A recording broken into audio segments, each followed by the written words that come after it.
Nous, journalistes français, en ce qui me concerne, je fais des demandes de visa. Parfois, je peux y aller, mais la plupart du temps, quand il y a des événements qui surgissent, comme les manifestations, comme l'assassinat de Soleimani, je suis à distance.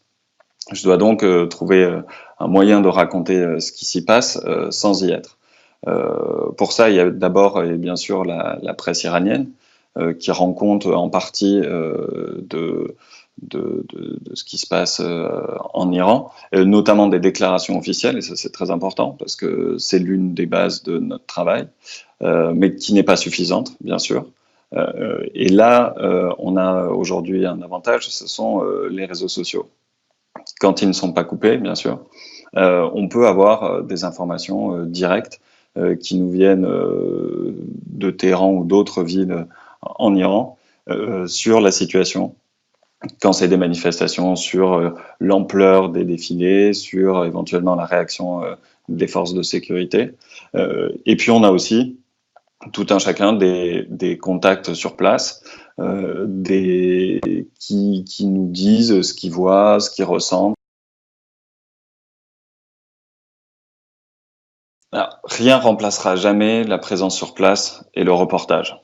Euh, mais quand on ne peut pas y être, et encore une fois, on peut y aller de temps en temps, quand on ne peut pas y être, on est bien obligé de faire autrement. Et c'est là qu'on utilise nos contacts sur place et les réseaux sociaux, même si c'est assez compliqué, puisqu'il faut vérifier. Et il y a beaucoup de désinformation sur ce sujet-là en particulier. Mais c'est comme ça qu'on arrive à savoir, par exemple, très concrètement, s'il y a 100, 200, 300 ou 100 000 personnes à une manifestation.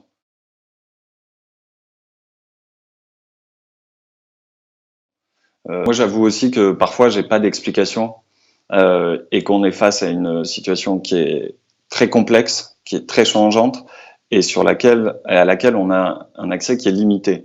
Donc moi, quand je ne sais pas expliquer, bah juste je m'aventure pas à faire des analyses fantaisistes. Et de la même façon, je me refuse au maximum à faire des prédictions, puisqu'on en a vu, on en a entendu beaucoup ces derniers temps liées à toutes les crises qui se sont empilées. Or, si ces crises-là ont montré quelque chose, c'est que rien ne s'était passé comme attendu ou prévu. Donc, moi, j'essaie aussi de rester prudent, de rester quelque part modeste, et quand je ne sais pas expliquer quelque chose, bah, de ne pas m'aventurer à faire des analyses tirées par les cheveux, et surtout d'essayer de savoir ce qui se passe et pas ce qui va se passer. C'est suffisamment compliqué de savoir ce qui se passe et ce qui vient de se produire pour pas aller faire des articles au futur. C'est essentiel de connaître le pays et d'y aller le plus souvent possible et de évidemment être familier avec la société iranienne, par exemple dans les slogans, de pouvoir dire à quoi se réfère tel ou tel slogan. Quand hier on entendait ou avant-hier on entendait à Amir Kabir les manifestants dire mort aux menteurs, ça fait allusion à un slogan qui est quand même cher aux autorités iraniennes, qui est mort à l'Amérique, etc. Donc il faut cette grille de lecture pour essayer de rendre intelligible une situation qui est parfois, qui même pour nous, est parfois complexe.